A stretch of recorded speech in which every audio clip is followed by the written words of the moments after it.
Hey, Grace House Churches. I hope you have enjoyed dinner tonight. Last week at our house church, we had breakfast for dinner. So I had cereal at house church. That's always a victory. You can eat that. My kids loved it. So hopefully you've enjoyed a good dinner and now we can have a good conversation. I want to give you just a couple of little thoughts.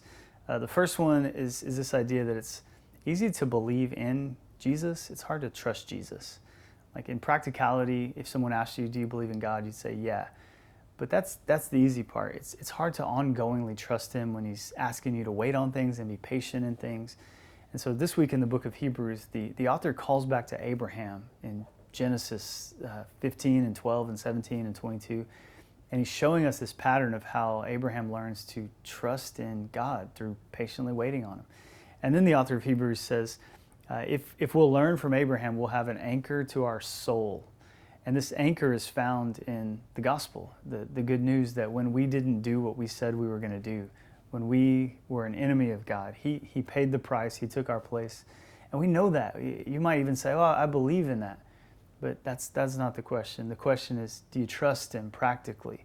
Because what the author is saying is that the gospel is this anchor, which means Jesus is the anchor. Everything else is water.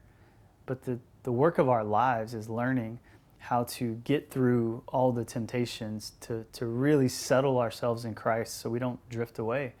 Because truthfully, we find ourselves looking at our circumstances as our anchor, our job, our relationships, our social status, our skills, our looks. There's so many things that we turn to as our anchor.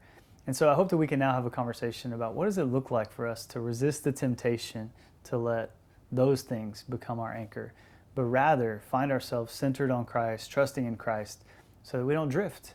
And maybe we'd be so honest to say, here's some places in my life where I am drifting. Here's some things that I'm turning to that are not good enough and they're not anchoring me. And so again, the goal isn't belief, the goal is trust.